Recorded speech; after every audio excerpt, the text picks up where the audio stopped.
Bom dia, boa tarde, boa noite. Esta é mais uma edição de Pedro e Cora, aquele seu programa sobre livros, claro, sobre livros. Sobre o que mais a gente fala? A gente fala de livros. Você não sabia? Pedro e Cora toda terça-feira, toda quinta-feira, no canal de YouTube do Meio, ou então na sua plataforma favorita de podcasts. Eu sou Pedro Doria, ao meu lado está minha queridíssima amiga Cora Ronen. Tudo bom, Cora? Tudo bem, Pedrinho, tudo bem. Temos uma convidada hoje, não é isso? Ilustríssima.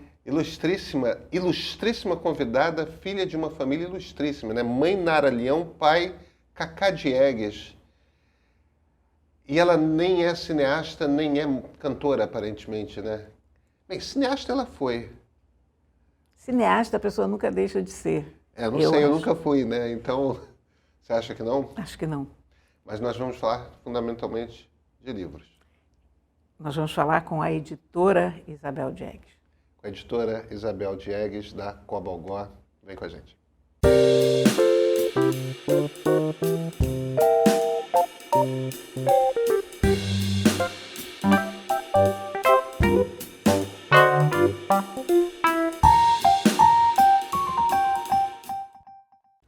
Cora Ronen, você trouxe uma convidada hoje? Trouxe uma convidada espetacular. Ah, é? É. Quem é? Isabel Diegues. Ela sabe tudo. Ela é roteirista, ela é cineasta, mas, sobretudo, ela é uma das grandes editoras brasileiras. Ela está por trás da Cobogó. Cobogó. Isabel, tudo bom? Tudo bem. Qual a proposta da Cobogó? O que é Cobogó como editora? O nome é maravilhoso, né? Brasileiríssimo o nome. Sim, sim. A ideia da Cobogó é publicar livros sobre arte, cultura e pensamento contemporâneo. Pensar as coisas enquanto elas acontecem, né?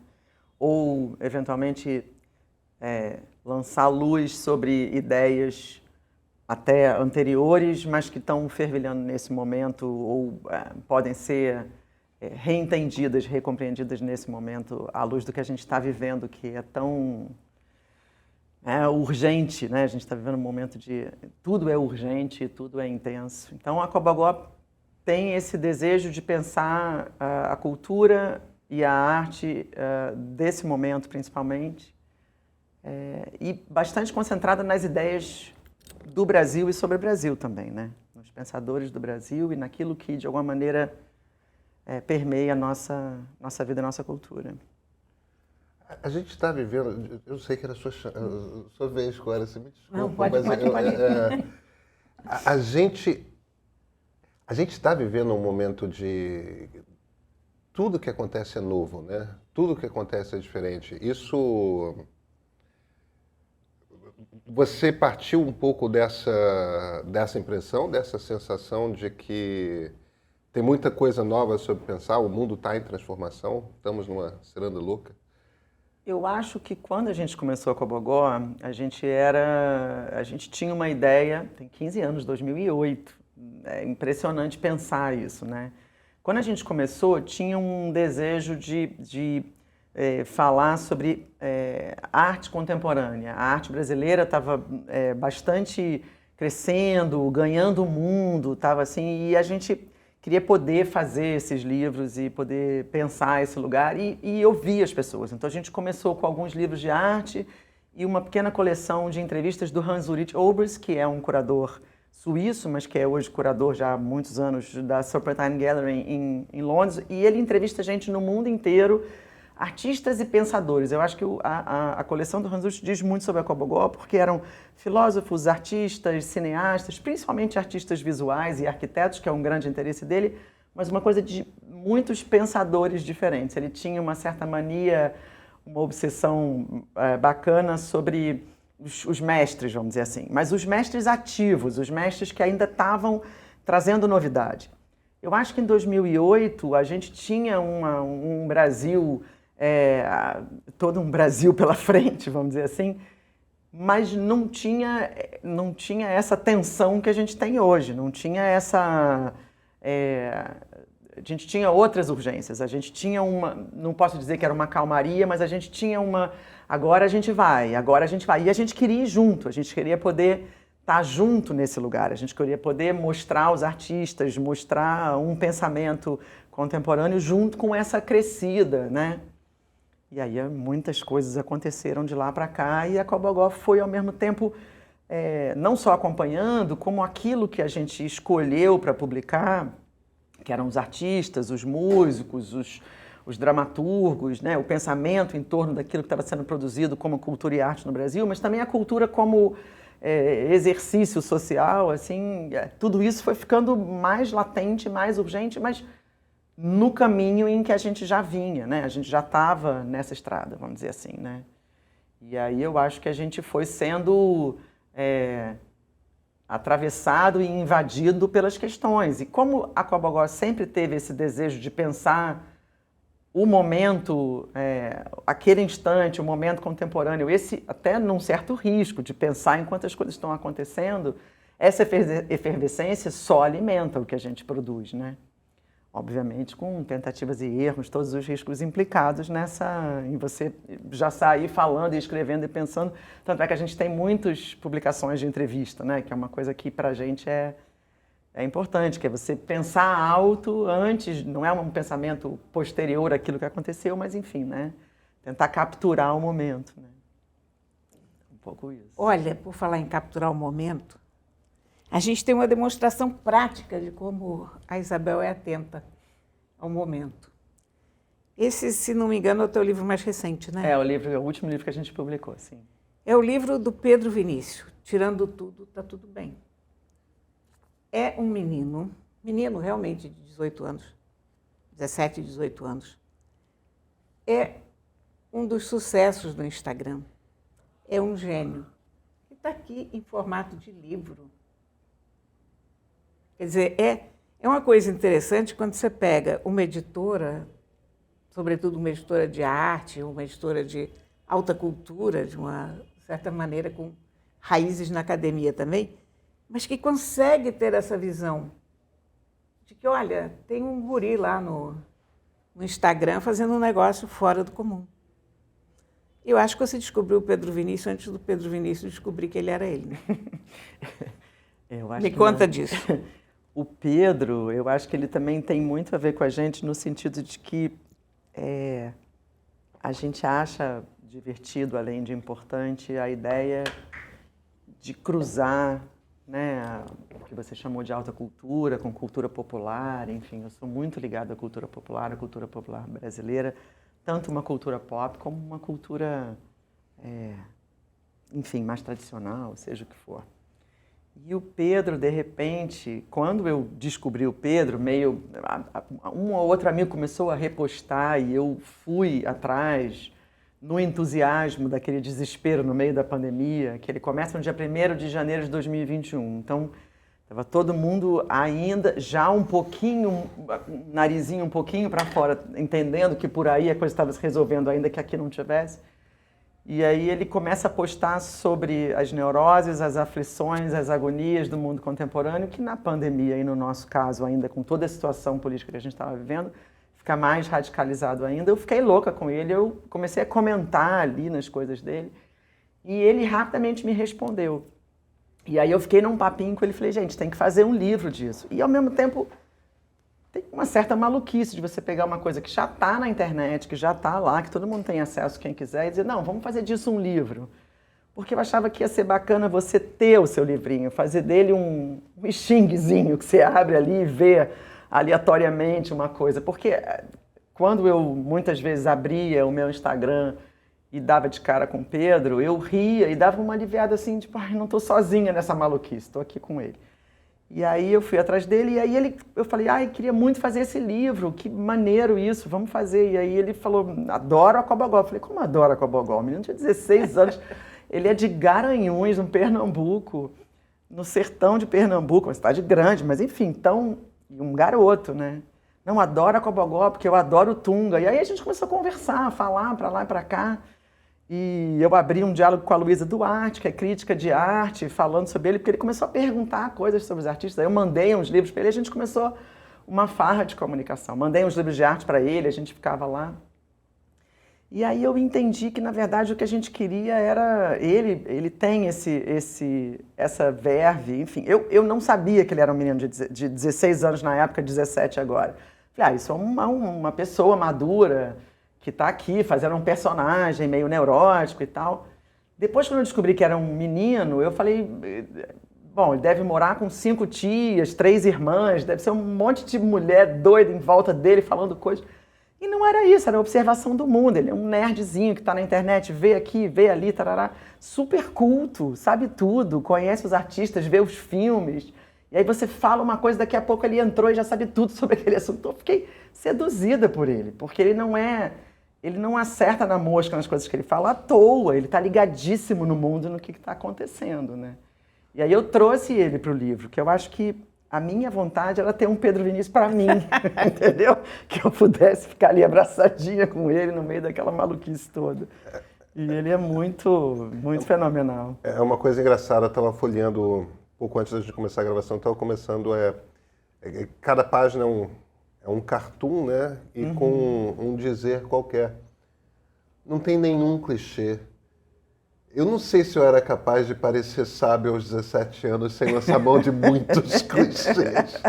Mas tudo tem alguma brincadeira, alguma originalidade, alguma coisa de uma observação um pouco mais arguta, né?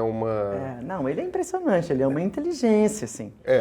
A gente fez uma mesa dele com a Laerte, ele é louco pela Laerte, foi ele que me sugeriu trazer a Laerte para fazer a 4ª capa. Eu falei, mas a Laerte conhece seu trabalho? Conhece? A Laerte nem conhecia, eu mandei, ela falou, não, tudo bem, deixa eu ver quem é esse menino, curiosa, claro. No que eu mandei, ela falou, vou fazer. Eu falei, ótimo. Aí na mesa, ela veio fazer a mesa que a gente fez de lançamento em São Paulo, e na mesa ela ficava perguntando várias coisas para ela. Assim, eu vim fazer essa mesa, eu quero conhecer essa pessoa, eu quero saber quem é esse menino. E aí é isso, porque é muito instigante, assim, como ele tem essa percepção da gente, né? Eu estou viciada numa das charges dele que diz, não vê uma vergonha, já quer passar. Eu fico totalmente... Aí tem uma outra que eu adoro, que ele fala, semana que vem foi muito cansativa. E aí tem uns bonequinhos muito simples. E não é um desenho com dizer, são ideias que ele ilustra para derrubar a gente na ideia, né? Para a gente se desarmar junto com o desenho é que desarma, mas são essas ideias. Eu acho que o estilo dele é absolutamente original e pessoal. Muito. Ele conseguiu criar um estilo, isso não é uma coisa simples. Quando você vê uma coisa dele, antes de você ler, antes de você prestar atenção, você já sabe que é dele. Claro. É uma coisa muito inusitada isso. Eu gosto muito daquele que o segredo da vida é beleza e paciência. Se der certo, beleza. Se não der, paciência. Uma coisa assim, provavelmente está mais bem enunciado por ele do que... Mas é sempre simples, eu me lembrei, que você se entrega ao que você ouve. Porque é isso, daquela, não estou sozinho, estou aqui, né? O próprio título, né? Tirando tudo, está tudo bem. O Brasil de hoje é isso. Exatamente. Tirando tudo, está tudo bem. Mas tem um pé ali naquela arte popular nordestina, né? Nos repentes, não tem um pouco? Acho que não. Engraçado, talvez tenha, mas eu não percebi isso, não. Eu acho que tem uma coisa... Nas estilografuras? Eu acho que não, acho que tem mais a ver com meme mesmo. Pode ser. Tem a ver com meme, mas tem a ver com... Eu acho que tem a ver com uma coisa de uma percepção do coletivo, assim, que é muito aguçada, acima de tudo, né? Tem uma outra que eu adoro, que são 2 portas, ele diz, terapia, mudar o cabelo. E tem 200 pessoas entrando numa portinha para mudar o cabelo. É muito simples, na verdade, é só irresistível, né? Enfim, é muito bom. Uma editora voltada para a arte brasileira, para a cultura brasileira. Vocês são movidos a alguma ideia que unifique? Tem alguma, não digo teoria, mas alguma direção geral de o que seria boa arte brasileira, boa cultura brasileira?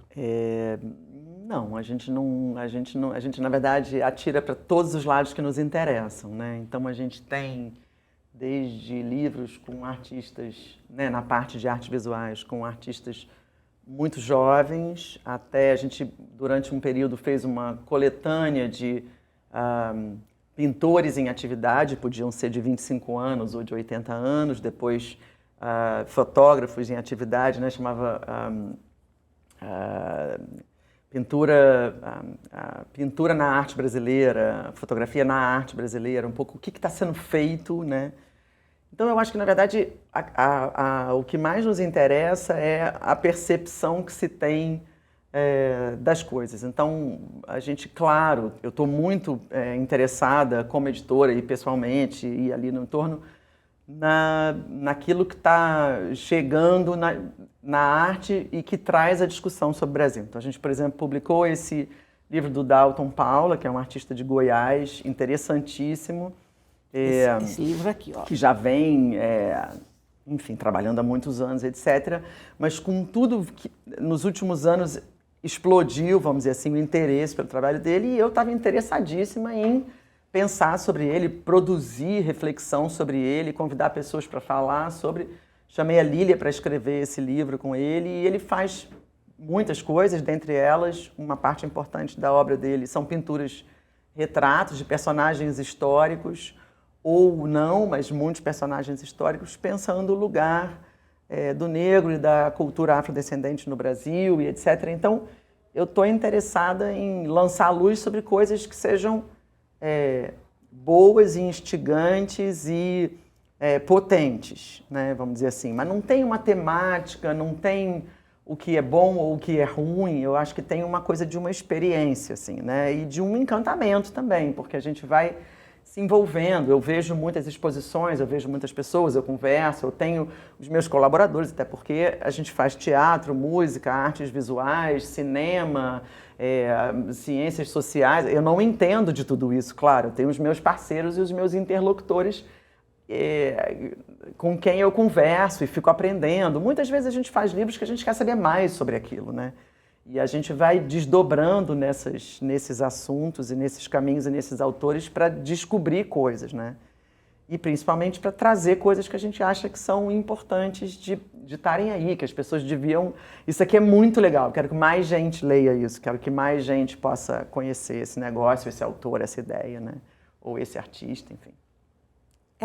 Quando você tem uma editora tão focada no país, na cultura do país, ela funciona quase como um comentário vivo sobre aquele momento. Quer dizer, você faz um recorte do tempo da cultura de um país através do trabalho de uma editora como a Cobogó. Por exemplo, aqui vou trazer um outro. Tem essa série que eu acho maravilhosa. Que do livro do disco, né? Que é uma série bem histórica, de alguma maneira. Exatamente. Né? Essa é uma série daquelas clássicas já, né? Que todo mundo que gosta de música conhece. Essa, por exemplo, não é sobre aquilo que está acontecendo agora. É sobre como... É uma reflexão. Como a música... a gente começou publicando, inclusive, livros de discos estrangeiros. Cada livro é um disco. Livros estrangeiros e nacionais. Mas as pessoas não se interessavam pelos estrangeiros. E como eu adoro música brasileira, a gente foi desdobrando para mais música brasileira. E aí, na verdade, como grandes discos da música, de alguma maneira, influenciaram ou mudaram a música brasileira. E como é que a gente vê esses discos hoje, né? Claro, não necessariamente apenas na sua época, mas o reflexo disso hoje. Então, tem livros históricos, assim, discos históricos, né? Os livros são... Esse você deve ter um carinho especial, né? Esse eu tenho, porque o que acontece? Esse é um livro sobre Nara Leão, minha mãe, é o primeiro disco dela, e a gente estava num momento em que o Hugo Sukma, que é dentre muitas coisas, um grande jornalista e pesquisador, louco por música, sabe tudo, e ele tinha feito uma peça de teatro, um pequeno musical. Quando eu falo pequeno, porque não é aquele musical com várias pessoas dançando e pulando, ele tinha escrito com o Marcos um musical e que eu tinha adorado. Eu tinha gostado muito do recorte dele, a maneira com que ele via a trajetória da minha mãe, o olhar dele sobre o quanto o que ela trouxe, a visão dela das coisas, tinha uma modernidade muito grande. E naquele momento, Renato Terra estava já há algum tempo conversando comigo sobre um documentário que ele queria fazer e acabou fazendo posteriormente para o Globoplay. E aí eu falei, Hugo, eu queria muito ter um disco sobre a minha mãe. Eu, em geral, convido autores, sugiro discos, ou alguns autores me procuram sugerindo discos, ou eu convido autores e sugiro um artista e ele escolhe o livro, o disco. Enfim, tem muitas maneiras. Eu falei, Hugo, queria muito pensar um disco sobre a minha mãe. Um livro. Um livro sobre um disco da minha mãe. Eu fico chamando livro-disco, livro-disco. E aí eu falei, você escolhe. E aí ele ficou umas 2 semanas pensando. E ele falou, eu vou fazer sobre o primeiro disco, que eu acho que é o disco que mudou a música brasileira. Ele é posterior à Bossa Nova, mas ele é também um disco de Bossa Nova. E ele é que faz a virada da música brasileira. É ali que começa o que a gente chama hoje de MPB. Eu falei, faz aí. E é incrível, é muito legal esse livro. É muito bacana. Eu ainda não li. Então, agora pode Mas, ler. mas tem aquela coisa que os teus amigos que leram todos já recomendaram. Ele está nessa casa, assim, de já ter sido recomendado por 3 ou 4 pessoas, e sendo do Hugo, né? Não precisa nem recomendação. A gente fez uma mesa, a gente gosta muito de fazer essas mesas de conversa, não só em lançamento, mas a gente fica inventando os eventos, porque a gente gosta de se encontrar e ficar falando sobre os livros que a gente publica, a gente tem essa mania. E aí, no ano passado, no final do ano, a gente fez uma mesa, eram 3 autores de livros do disco, e aí eles não queriam terminar a mesa, porque são pessoas muito entusiastas. Em geral, o autor é um grande admirador daquele disco, ele não é uma pessoa que tem um distanciamento necessariamente. Muitos desses livros são livros um pouco apaixonados pelos discos, né? E aí os autores ficavam discutindo e trazendo quase fofoquinha, assim, conversa. Não, é isso, e fulano que conheceu fulano. Não, mas fulano encontrou Beltrano antes. Então tinha uma coisa muito de novidade sobre coisas históricas, assim, que é muito legal. E aí essa conversa é sempre maravilhosa. A gente faz muito isso com os livros do disco, assim como com os livros de teatro também, sempre é muito divertido fazer esses encontros, né? E são sempre ensaios, não necessariamente? Não necessariamente. Tem alguns que são... tem livros que são... Por exemplo, Mariano Marovato fez um livro sobre Legião Urbana que descreve como o Quatro Estações foi feito. O que era, quem estava, de quem são as músicas, como é que eram as sessões no estúdio, que eles marcavam depois do horário da novela, porque tinha um que era viciado na novela, enfim... Todo tipo de coisa. É meio que uma reportagem. Uma reportagem. Aí a gente tem um do Maurício Barros, que é, por exemplo, sobre o Refavela, que é muito sobre como a viagem do Gil em 77 para a África, de alguma maneira, revolucionou a maneira dele entender a cultura brasileira em relação à África. Não é sobre o disco, mas é sobre tudo isso. O Pedro Duarte tem um livro sobre Tropicália, que é muito o que era o movimento e como é que esse movimento virou disco e o que significa isso na cultura brasileira. Aí você tem o Gangue 90, que é do Jorn Conen, que é uma espécie de uma biografia romanceada da história ali do Júlio Barroso com Alice Pink Punk e a cena dos anos 80 ali do New Wave que vira rock, do Rock Brasil, mas ele é totalmente romanceado, ele não é uma reportagem, ele é os acontecimentos. Então você tem... E é muito livre, entendeu? Pode ser feito de qualquer maneira. A Lorena Calabria tem um Chico Science que é bastante reportagem, muito a partir de entrevistas que ela fez com quem participou do movimento, quem estava ali, etc. E a partir dessas entrevistas com os membros da banda e com a turma em volta, né, dali de Recife. Então, vai mudando, depende.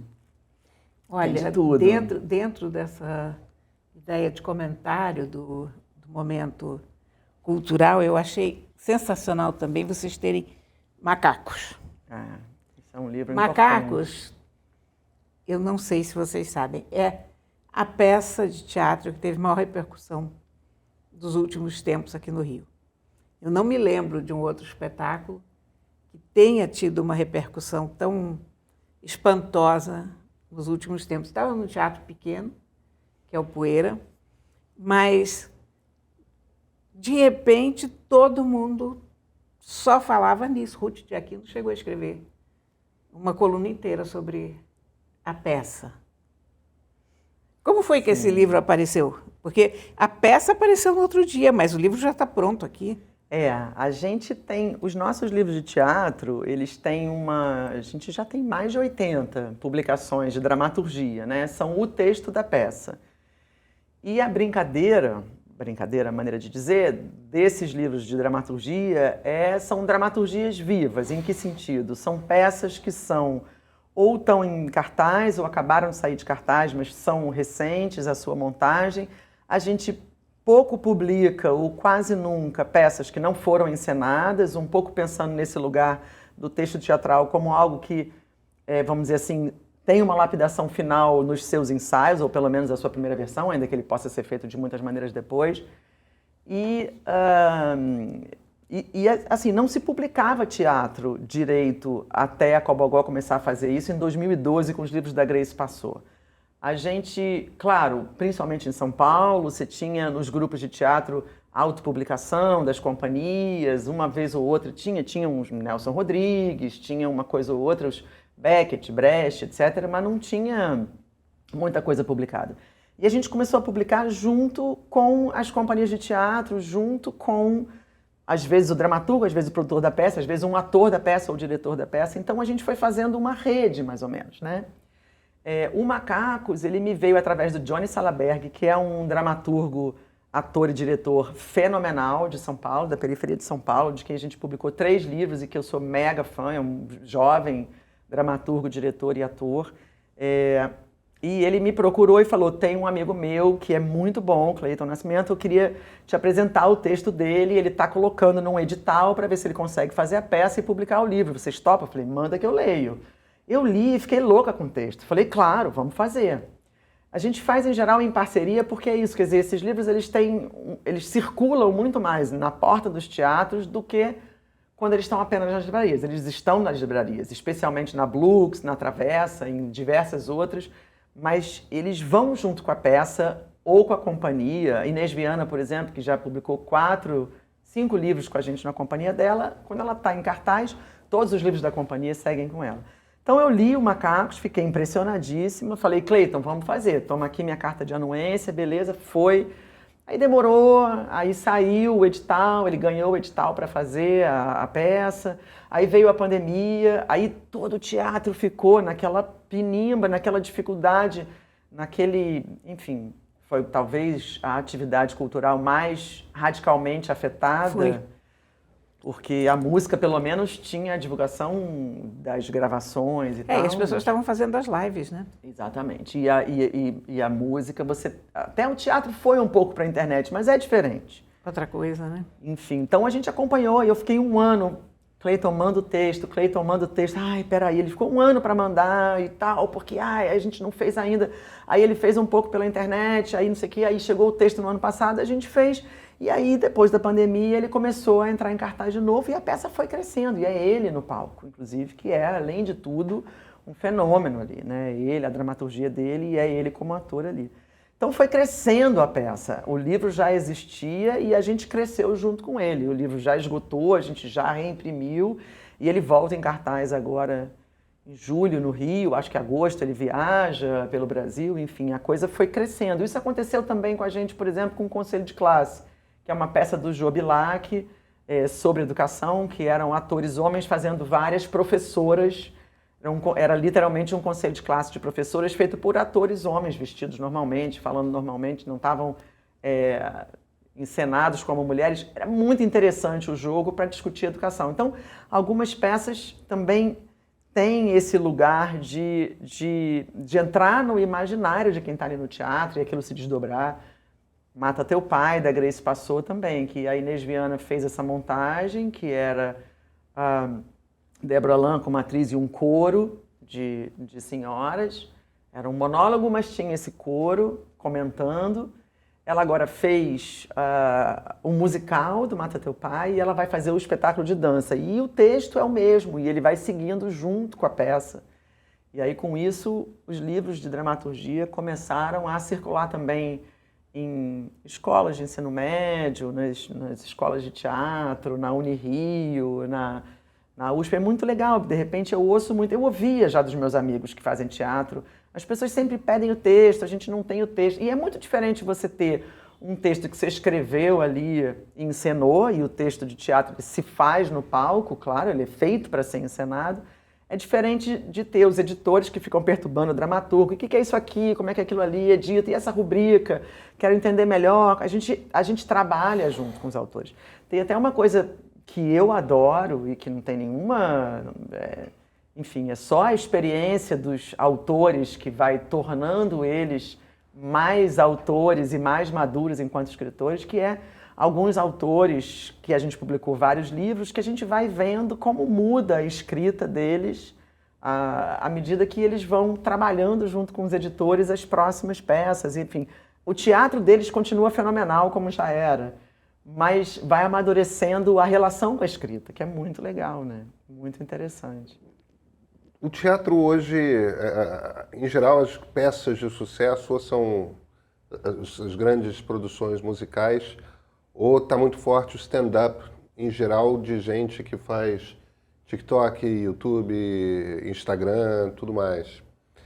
Eu não sei se disco existe mais, eu tenho dúvida se disco ainda existe ou não. Existem os LPs, mas eu vejo com muita frequência as pessoas comprarem LPs antigos. Você está voltando àquela pergunta do livro do disco? O ponto ao qual eu quero chegar é livros dedicados a discos, peças de teatro, artes plásticas, num momento em que a produção cultural está muito tomada e muito transformada pelo digital, pela internet.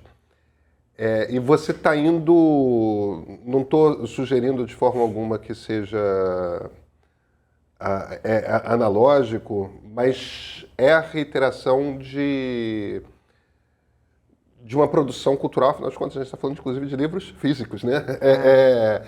É uma produção cultural que tem uma concorrência, a gente fala de economia do tempo, né? O seu tempo você está gastando o quê? Você está vendo Netflix, você está ouvindo Spotify, você está... Qual é a sua reflexão sobre esse momento? Como é que é a busca por isso? Como é que é a vida disso hoje, que você percebe desses... Eu acho que são várias coisas. Eu acho que a primeira delas é que o livro, ele não é apenas um objeto, ele é aquilo que o livro traz. Então você pode ler o Macacos nesse objeto, livro, mas você pode comprar o e-book se você quiser. O que importa não é tanto que seja um livro físico, o que importa é aquilo que o livro apresenta. No e-book também tem o comentário da Aurélia, também tem o texto do Clayton sobre a peça, também tem a lista de todos os livros que foram publicados na coleção Dramaturgia e, principalmente, claro, o texto da própria peça. Você acha que não importa? Eu acho que assim, o que importa mais que tudo é a experiência de leitura. E as pessoas têm experiências de leitura de maneiras diferentes. Quando eu comecei a fazer o livro de teatro, por exemplo, a minha maior curiosidade, que é o que me impulsionou e assim, um dos meus grandes interesses na literatura do teatro era justamente entender o quanto que o texto se bastava ou se a literatura dramática precisava da encenação. Eu tenho muito interesse nesse lugar da performance do texto. O que esse texto provoca em você? Qual é a performance que você faz numa leitura silenciosa?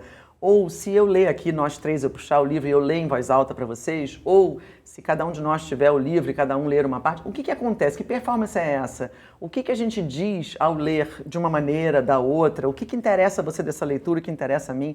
O que de fato está sendo dito? Então, eu acho que é a experiência de leitura. Eu, pessoalmente, não leio no Kindle, mas tem um motivo bem específico. Eu leio tanto no meu computador para editar coisas que quando eu estou lendo outras coisas, eu gosto de ler no livro físico.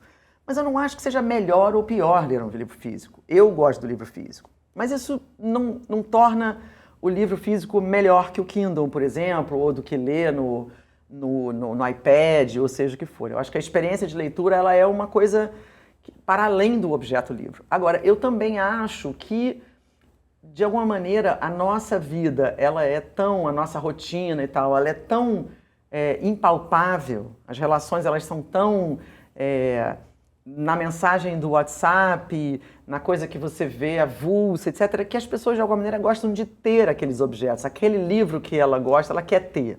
Tem uma coisa objetiva que é, o livro de imagem, a gente ainda não tem um e-book que tenha a qualidade de impressão, que tem o livro físico, enfim. Mas é uma questão de tempo também, isso vai se resolver em termos de tecnologia. Isso não é propriamente um problema, é só...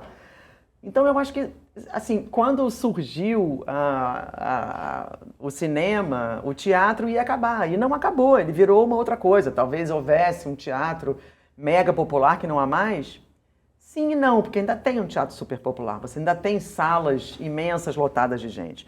O disco não eliminou o concerto, a televisão não eliminou o cinema, a internet não eliminou nem a televisão nem o cinema. Agora, essas coisas se afetam, elas de alguma maneira alimentam, tem uma onda de vai e volta.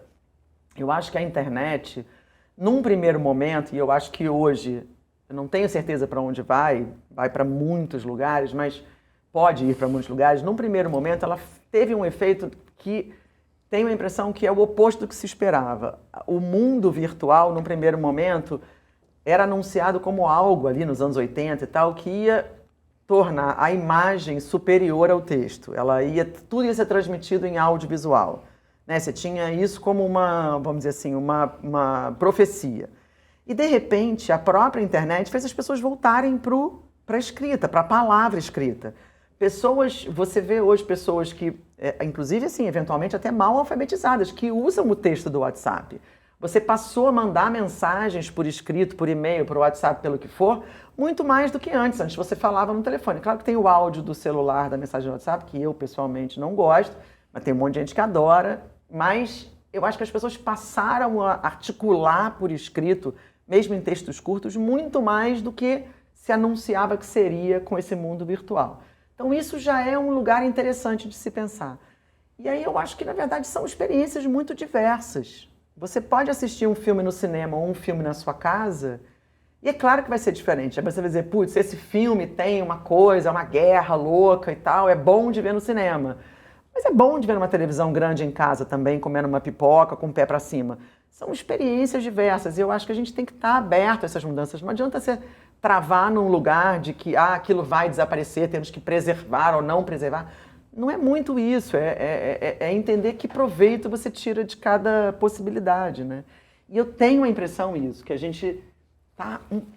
Eu vejo que as pessoas estão afim de alguma maneira de esse aqui é meu, eu rabisco, esse aqui é meu, tá na minha casa, eu empresto para você. Não, eu não empresto para você porque eu tenho medo de perder, sabe? Eu acho que tem ali... E o livro tem um fetiche, né? Isso é uma coisa que sempre teve e ainda tem, né? Uma coisa muito... Eu leio muito no Kindle. E tem uns livros que eu leio no Kindle que eu preciso comprar físico. Você tem isso, cara? Eu absolutamente tenho. Quer dizer, todo livro que eu gosto muito no Kindle, eu acabo comprando em pessoa, digamos assim. Eu gosto muito da preguiça do Kindle, né? De você ter vontade de ler um livro e você pode ter instantaneamente. Eu adoro isso. É uma coisa totalmente mimada, maravilhosa. Né? Você aperta um botão, quero. Pá, eu quero e começo a ler em... 10 minutos. Entre descobrir que o livro existe e começar a ler, é menos que 10 minutos, Isabel. 2, né? Passar o cartão de crédito. É exatamente isso. Que já está no raio da Amazon, claro, né? Exatamente. Não tem nem que botar senha nesse caso. Exatamente. Né? Mas aí tem uma hora que tem certos livros que... E eu não sei nem... Se você me perguntar qual é o critério subjetivo, eu não sei te explicar qual o critério, mas tem uns livros que... Eu mesmo, quando estou lendo em Kindle, às vezes tem livros muito... Eu leio de noite na cama, sempre. Eu guardo 2, 3 horas, que às vezes são muito mais do que isso, só para ler antes de dormir. Mas tem alguns livros que são muito grandes e muito pesados para você ler deitada. Então, esses livros, tipicamente, eu leio no Kindle. Porém, eu não consigo ler um livro só no Kindle. Eu preciso ter o livro, porque eu gosto muito de folhear o livro, de ir para frente, de ir para trás, de ter uma noção do tamanho daquele livro. Isso, quando eu pego um livro ao vivo, o simples fato de ter aquilo na mão me dá uma quantidade de informações sobre o livro que o Kindle não dá. Eu tenho essa coisa Sabe? do tamanho engraçado. Exatamente, Essa coisa então- de percentual de leitura do Kindle me dá um pouquinho de agonia. Percentual de leitura do Kindle não me Maluquice. diz nada, porque eu nunca pensei em termos de percentual. Eu penso que está faltando muito, está faltando pouco, mas isso não é quantificável, porque às vezes quando falta pouco e o livro está muito bom, a gente começa a ler mais devagar. Eu A gente tenho- começa a ler os capítulos anteriores que a gente já leu para não terminar aquela aventura toda. Eu, às vezes, levo 2, 3 dias, assim, com aquelas 20 páginas É, finais. exatamente. Que eu fico agarrada no livro, não quero largar. É ridículo. Isso me mas eu aconteceu tenho com isso. Peitos e Ovos agora. É? Você Você não queria terminar? Eu não queria terminar e quando eu terminei eu recomecei a ler. É sempre uma possibilidade, Cora. Eu não fui até o fim. Mas eu estava tão pouco preparada para abandonar o livro que eu voltei às primeiras páginas, depois eu li um pouco pelo meio, assim, algumas partes que eu tinha particularmente gostado. Mas eu quero fazer uma pergunta para você, Diga. porque você falou que você passa o dia inteiro lendo no computador e a gente sempre tem essa ilusão, né? Ah, que trabalho maravilhoso que é o trabalho de um editor que passa o dia inteiro lendo. Quer dizer, ler para mim é uma maravilha, é um lazer. E a gente fica pensando, poxa, a pessoa ganha dinheiro lendo, que coisa extraordinária. Mas o editor é o grande filtro da sociedade. Qual é a percentagem de coisas que você lê que acabam realmente dando livro? Como é que está essa relação entre o que vale a pena e o que não vale a pena? Olha, vamos lá, tem algumas coisas. Uma é que eu passo o dia inteiro lendo, mas eu também faço muita conta. Eu faço muito orçamento, muita conta. Enfim, então porque, enfim, é uma editora, a gente publica mais ou menos uns 25 livros por ano, e 80% desses livros, pelo menos, são livros que a gente desenvolve. Então, eu preciso fazer isso funcionar, não é? Quando você tem um livro pronto, eu sei que esse livro tem 200 páginas, se eu traduzir vai custar tanto, parará, vai ser assim, vai ser assado. Quando você convida alguém para escrever um livro sobre Beth Carvalho, por exemplo, você não sabe ainda se o livro vai ter 120 ou 250 páginas. E como é que você lida com isso? Então, eu leio, por exemplo, nos livros do disco, a gente, além de convidar autores e de ser procurado com alguns projetos de algumas pessoas, a gente também abre um pouco para receber coisas. Então, uma pessoa vai lá e manda uma proposta de debate a respeito daquele livro. Aí você lê a proposta. Aí volta. Aí vem o começo do livro. Aí volta. Aí vem o livro inteiro. Então, eu fico lendo e relendo muitas vezes o mesmo livro. E eu e as minhas editoras, claro, trabalhando junto com os autores, que é uma coisa que eu gosto especialmente de fazer, que é um pouco fazer, às vezes, do ator daquele personagem que é o escritor. Quer dizer, eu leio com os olhos de qual é a melhor maneira de solucionar esse ou aquele nó, esse ou aquela questão, de que maneira aquele escritor faria, né? Como é que eu posso iluminar para ele os caminhos para que ele faça a sua maneira a solução para isso ou para aquilo. Às vezes não tem nada para você fazer, o livro já vem... O mesmo escritor, às vezes, traz um livro muito pronto ou menos pronto, vamos dizer assim. Então, eu leio muitas coisas que não têm muito a ver com a gente, porque a gente também não publica romance, não publica contos. A gente está publicando agora esses livros de literatura ilustrada, mas esses são livros históricos, que a gente ilustra um pouco puxando para o presente, a partir e através dessas imagens. Mas a gente a gente publica, enfim, ensaios, entrevistas, ensaios críticos, enfim, etc, etc. Então, e a nossa literatura, vamos dizer assim, a nossa ficção está na dramaturgia. Então, eu leio um monte de coisa. Eu não sei dizer, assim, não sou... Eu tenho um pente fino que não é feito só por mim. A gente tem um conselho, as minhas editoras leem, eu tenho algumas pessoas que fazem leituras e trazem para mim já... olha, isso aqui tem a ver com a editora, não tem, isso aqui pode ir, isso aqui não faz sentido, manda para não sei quem. Então, depende. E alguns desses livros a gente constrói junto, né? Com os autores. Os livros de imagem, por exemplo, a gente desenha junto com os organizadores, ou às vezes diretamente com o artista. Eu acho que muita coisa é feita. Eu recebia milhares de originais há uns anos atrás e eu recebo muito menos hoje. Porque eu acho que as pessoas também entenderam que tipo de coisa que a gente publica. Então já não me mandam livro de poesia, por exemplo, que eu adoro, mas eu não publico. Ou não me mandam um romance, porque na minha leitura de prazer, eu leio muito mais romances do que leio outras coisas, porque eu adoro ler.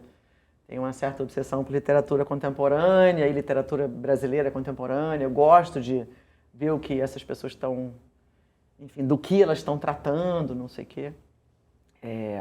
Então eu leio muita coisa que a gente não publica, mas eu não sei dizer o quanto que sobra, vamos dizer assim, né? O quanto que vai para outra editora ou não vai nunca ser publicado, é engraçado. Por que sair do cinema e editar livros?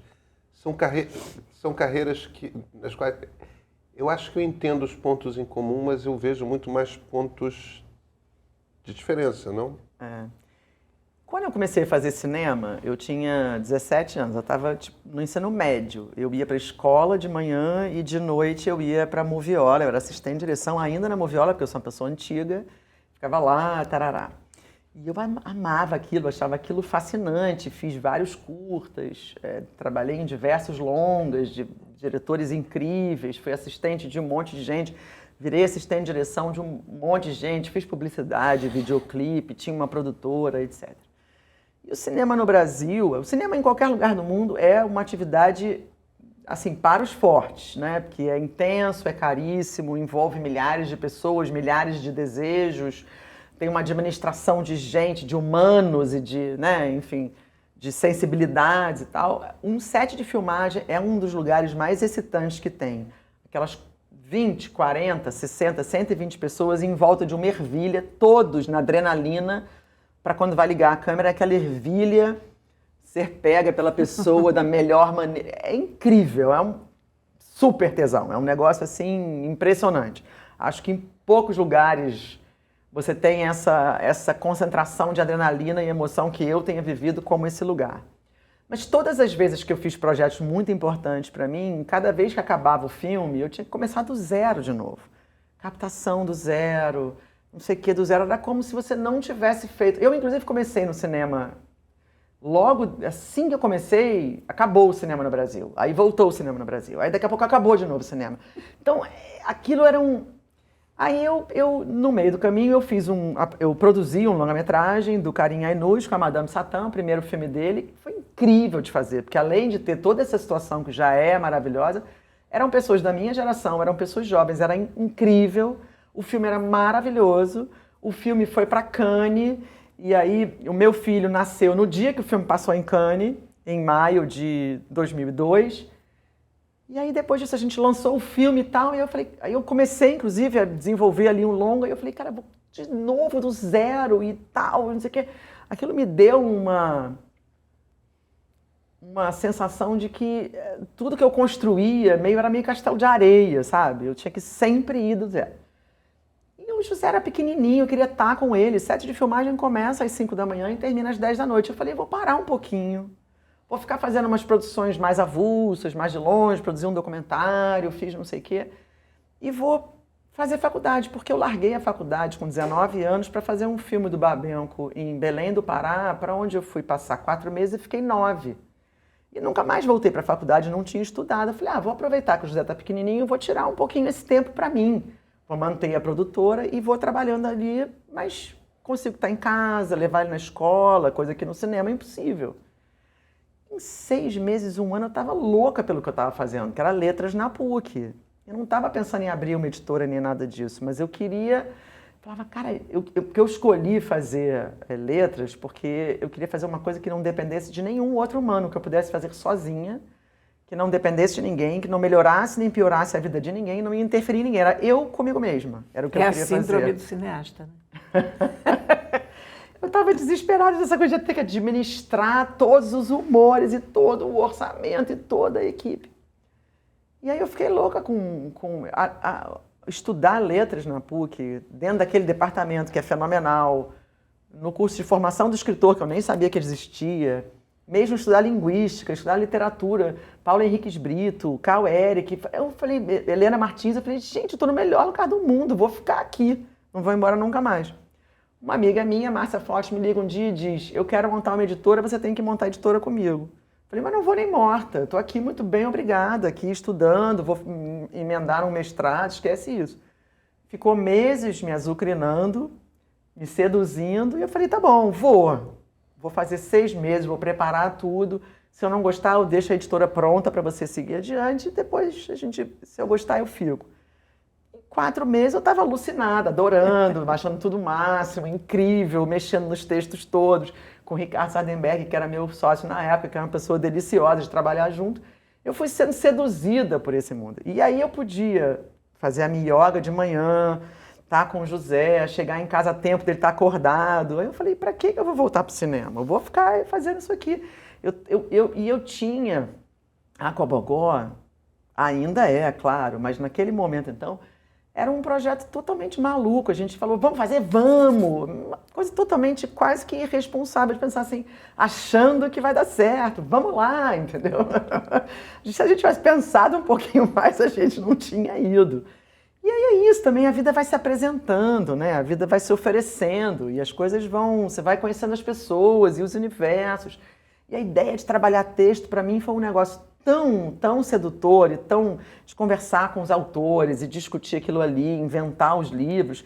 E como a gente faz os livros, em sua maioria, a gente desenvolve os projetos, a gente discute junto, pensa o que é o livro, para onde vai o livro, do que se trata o livro, é muito legal. Assim, é um luxo, assim, publicar os livros da Cobogó, porque eu não estou só fazendo o livro, e aí tem 3 que são legais e 5 que são chatos. Não tem nenhum que é chato, não tem nenhum que eu não gosto, não tem, sabe? Então, enfim, eu fui levada. Aí, alguns anos depois, eu fui a Portugal, já estava na Cobogó há alguns anos, meu pai filmando Grande Circo Místico. E aí, aquela situação clássica, filme de locação, uma equipe toda deslocada de país, não é só de cidade, uma coisa que eu fiz muito, não de país, mas de cidade eu fiz muito, fiz até de país também, dentro de um circo, num cenário incrível de época. Quando eu vi aquela filmagem, eu falei, me lembrei porque eu gostava de fazer cinema, que realmente é a coisa mais tesuda, mais incrível estar ali. Mas eu ainda prefiro fazer os livros. Pois, Isabel, eu acho que tá claríssimo por que você fez a troca. Olha, muito obrigado pela conversa. Imagina, obrigada a vocês pelo convite, pela conversa. Muito obrigada, foi ótimo. Tá bom, obrigada a vocês. Boas leituras. Com certeza.